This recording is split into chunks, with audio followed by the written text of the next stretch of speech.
Hey everybody, it's Jeff. I wanted to give you a quick update here. This is episode 3 we've got with Josh Dirks from Project Bionic.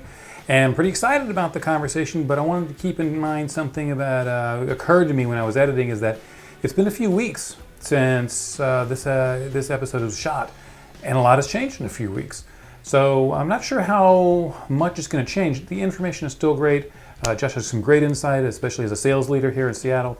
But I just wanted to thank everybody for sticking with it, for the great feedback, because I still believe that as we navigate these times, we're headed into a period where there really is going to be a lot of opportunity for those of us willing to do some work and get out there, and it's a great time to do so. So hopefully this helps, and I appreciate everybody's support. Good luck.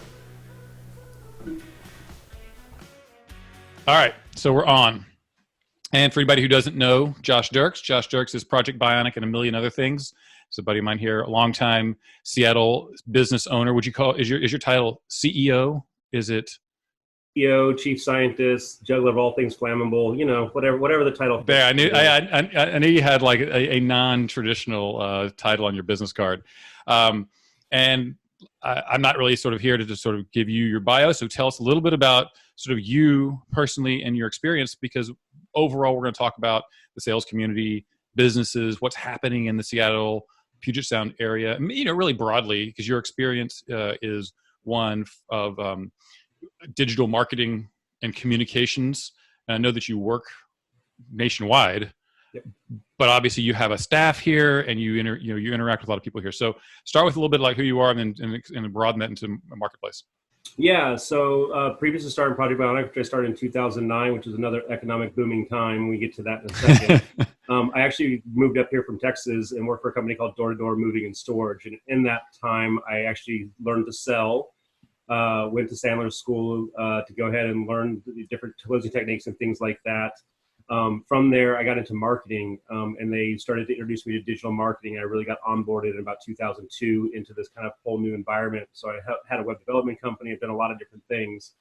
But during the depression of 2009, I decided that it was a good time to start to jump into social media. I really saw social media as being an opportunity to build relationships with your customers at a one-to-one basis and really load them up with valuable information about you, unique selling details, unique facts, that just couldn't be done in a 30-second spot or in a TV spot or those types of things. And so Project Bionic for the last 10 years has worked closely with a lot of clients out of the Pacific Northwest, but also nationally now, all across the country. And really what we're trying to do is help firm up those relationships with customers, so that they can become your advocates, they can become your word of mouth, all the things we know that really good brands do well. But we see social as being that entry point and really that onboarding place for both brand education, awareness, engagement, and then driving them ultimately to making a purchasing decision, and then bringing them back around for the reviews and how they feel about things. So it's been fun. Our team's 24. We're up in the Ballard neighborhood of Seattle. Again, we've been around for 10 years. We started in a recession, and obviously so what we're experiencing right now is very similar to kind of when I started the company. And I think that if we're seeing anything in today's climate, we're seeing social media, just the usage is surging right now. There's a report I read today that Facebook is back up to like 74% month over month right now, which is crazy. And so you're seeing a lot of brands though step out of the space. So we're really encouraging our clients to jump in and use this opportunity to go ahead and build new relationships with new potential customers, as well as strengthen their ones with their existing customers. And the situation now versus 2008 and even 2001, which obviously you had some experience as a business owner or being in business, is extremely different. The situation is very different. Obviously, there's some parallels we could make, but what's happening? You started Project Bionic, in that sort of environment. What do you see as some of the similarities, and how do we track that with ways to look forward to what's happening? Yeah, I think the similarities are that everybody from a corporate standpoint is looking at their liabilities when it comes to their payroll. And so looking at how to cut costs, how to save cash right now. And so as an agency owner, understanding that we can deploy several people for the cost of 1 to 2 FTEs right now for brands is a really valuable thing to get out to those business owners that are looking for solutions and how to stay in front of their clients. So those things have remained the same. The CFO's desire, care to go ahead and get those liabilities off their books, but still need to communicate with their clients is something that we can press on. I also think that the other similarity behind it is it's all about efficiency. Your marketing has to be super efficient and super, tactical and performance based. And that's where, once again, we can come alongside our partners and really help them with that. So those two things really remain constant from 2009 to today. Interesting. So among most of the people I've been talking to, you sound like you're positioned to be really in the right place at the right time in a lot of ways. But nothing's 100%. So what would you say you're, considering is very specific to the challenges that we're all facing right now? Yeah, I mean, I think that unlike 2001 and 2008, I think the issue today is that we don't have answers, right? Like after 2001, within 24 hours, we kind of had some answers about who, what, when, and where. In 2008, we understood, why it happened, what happened with the banks, what happened with the subprime market, that kind of stuff. So at least there was answers there. I think the hard part for most business owners and most business leaders in this moment is there isn't a clear answer. There isn't an answer about when this will end. Will this go on for 2 months like it did in Wuhan, China? Is it going to go on for 18 months like some people online are speculating about, right? Like, what does this truly look like? And so that's where it's a very interesting kind of moment where we don't have a lot of answers, crystal clear answers about the timing of all of this, right? So at the end of the day, getting back into thinking about what you control, going through secondarily and getting in front of all of your current clients that you currently have and coming alongside them, not of what's your commitment to us and that kind of thing, but how's your business going? What are you doing to go ahead and rise to the challenge that this is creating? What are you changing your business processes? Great. Now, how do we want to communicate that to our customers, and can we be the ones to help you with that, right? All of a sudden, you come alongside your client as a partner, you're supporting them, and at the same time, then they can make a commitment back to you so you can start to kind of forecast and plan. On top of that, fortunately, at the end of the day, a ton of clients are realizing that social media is truly a thing, which was funny because I battled that in 2009. That was the number one thing that I had in 2009. People were like, dude, it's just teenagers. Why would I care about that? Yeah. Well, fast forward 10 years and we're in this moment, and all of a sudden every brand in the world is like, oh my God, if I don't have a really sound and good community on social media that I can begin to get my message out to, I'm kind of sunk at this point in time.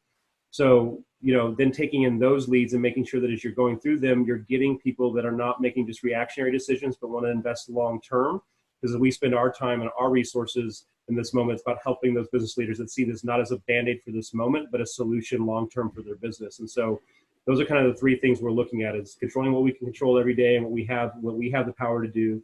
Secondarily, making sure we're shoring up our relationships with our current clients on a regular basis as we're looking at new opportunities, making sure that these are true partnerships and these are not just wham, bam, thank you, ma'am, just single point of time type of transactions, that we truly want to build relationships with our clients going forward.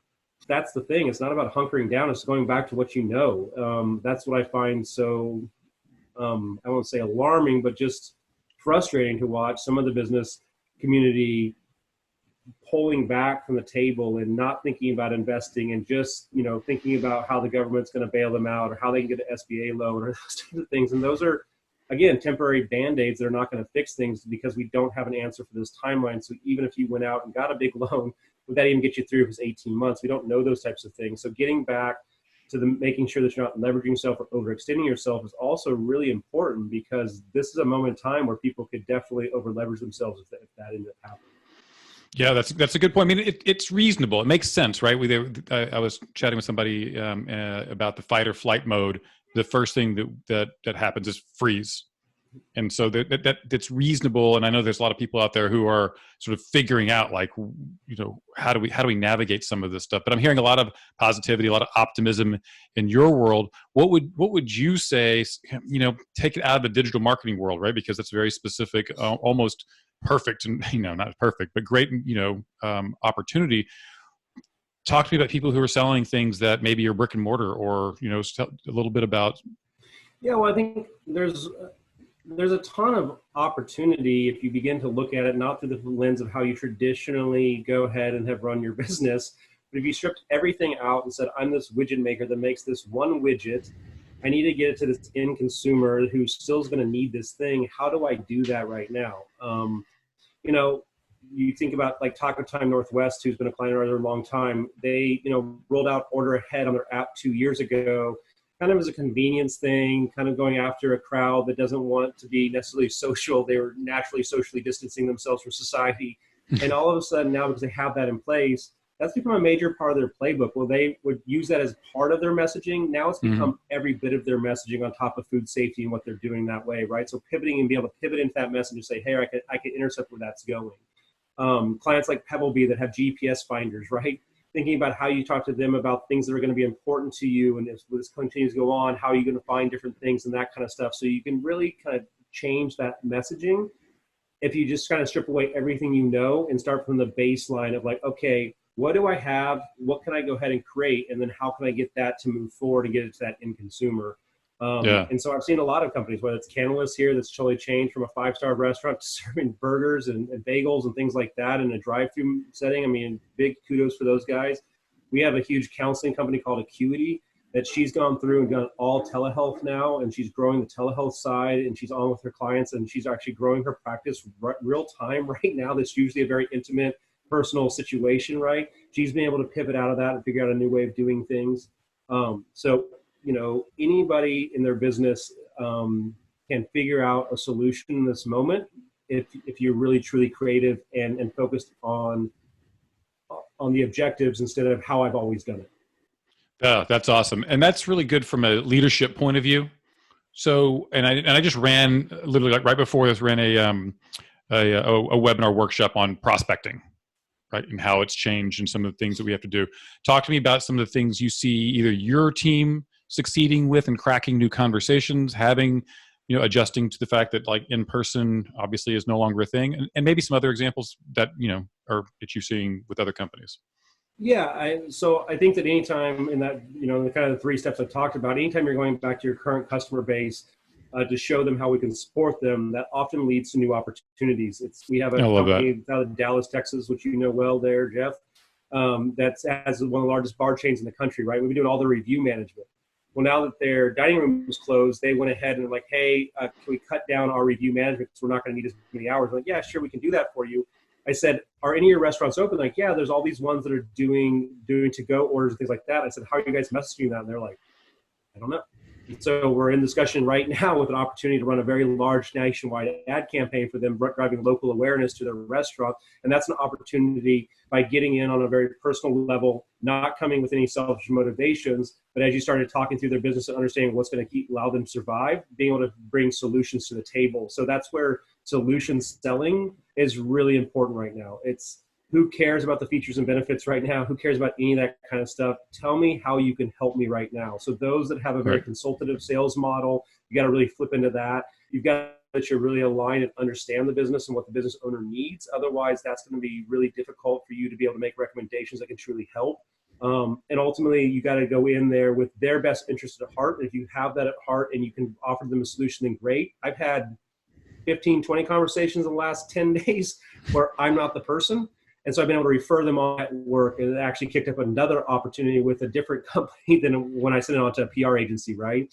So I think those are the things is like your network and how you work your network right now is really, really important. I actually just downloaded a huge white paper this morning all about how network marketing is still kind of the number one driver. It makes up like 30% of most people's sales plans, whether they realize it or not. Right. I think this is a great time to reinvest in even your network, right? And go back to all the people and your partners and get them on board. And then last but not least, if we're prospecting from the standpoint of, hey, Jeff, I saw your brand doing X, Y, Z. I think there's a huge opportunity for us to do this. I'd like to just talk to you about how we can help you survive during this moment in time, right? So again, being purposeful of what it is. I mean, I've even told a couple of prospects, I just don't think the time is right now. So even being able to take it away from them because it's not going to be the right time, you're not going to be successful, is also another really powerful way of continuing to go ahead and build your pipeline for when this is all said and done. Love that. Yeah. And so many of the conversations, I mean, sales to me is a conversation that business gets done along the way, and everybody has the opportunity to opt out anytime it's not a good fit. But, you know, picking up the phone and calling people who you already do work with is I think such a great piece of advice. Like, talk to me about where you are, what's going on, because if they don't need you, they might know somebody who does, and then you maintain those relationships. All right. You know, like consumer marketing, always talk about being top of mind. It's always about, hey, how do we get the last impression to sit right here? It's the same way in B2B sales. It's all about top of mind awareness, and it's that ability to call and get back in front of your network and everybody that you've worked with in the past and give them a message, that runs counter, that's hopeful, that we're excited, we're doing things over here, I have needs right now that might come your way, vice versa. Creating that kind of synergy that is giving people hope. I think that's the number one thing. We talk about laughter in regular times, but I think right now people want hope. They want to hear good news. They want to hear businesses growing. They want to hear that there's opportunity out there, even though this is going on. Yeah, 100%. I think that, hearing the fact that people are picking up the phone, I think this is a golden age for cold calls. I think that people are available, and, we say this in regular times, kind of what you were saying of like, I want to be helpful, or I want to see what I can do. But now more than ever, I think that it means more to say, listen, I know that I've got a thing to sell, but more importantly, how can I throw value into the marketplace, knowing that'll come back? Well, I'll say this, with some of the server issues we're having now because of bandwidth and latency and some of that kind of stuff, I really recommend that people get off their automated platforms. Stop sending out automated emails. If you really want to prove that you care about your prospects on your list, go down. You have time right now. Go down your prospect list. Go through and look at their business and understand them. Understand that business owner a little bit. Figure out what makes them, drives them, what you might personally have connected to them, and send them a very purposeful email in the middle of all this, because people are bored. They have time. For the first time ever in my career, the economy of time is now actually got a ton of bandwidth in it, right? And so ultimately right now, if you want to really make a difference, it's being purposeful in that moment and going through your prospect list and shutting off all this automated crap that doesn't matter and really getting into that personal flow. And that's people don't care about what you have to say to you prove you care about them. And that poor sales adage has fallen by the wayside when it comes to automated marketing. And so really this is a moment in time that you can shine if you really want to be a sales professional in this moment and create a lot of hay for yourself that could come through, not maybe in the next month, but as soon as this thing recovers, or in here 90 or 120 days, when we kind of get into a new normal, people are going to remember those people that were human, that really truly reached out, who really wanted to work alongside them.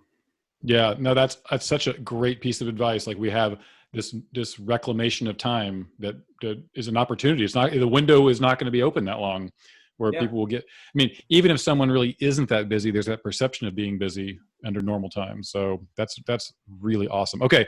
Wrap it up. Tell me how long you think this is going to last. What's the business impact? Like, are we looking at this as the new normal forever? We return back to what things were in 12 months. Talk to me. Well, I think it's super important for business leaders to hear this. I think that this is going to be a new normal in our world, unfortunately. With the globalized world, a pandemic is going to be something that we've always theorized about and talked about. There's been smaller ones through the years in my lifetime, but I think what we're seeing right now with the COVID-19 thing is going to be a sense of new normal. Every business right now should be taking incredibly detailed notes and data points to make sure they have their plan put together for the future. So while this might hurt you right now, this is also an awesome time to learn, create, and facilitate what's going to happen again. Because I don't think this is a standalone situation. I think that in our lifetime, we'll see this happen more often, unfortunately. Secondarily to that, as we think about how long this might last, I personally think we're probably through early to mid-May before businesses start to kind of open back up. Like here in the Pacific Northwest, I think will be late April.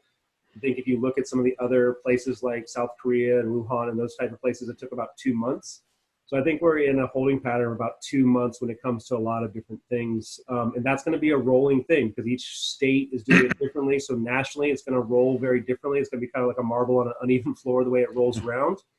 But then other countries like Italy or France, or that's where your bailiwick is, I think it's about 60 days from the time they start quarantining to the time that you will start to see things come back online.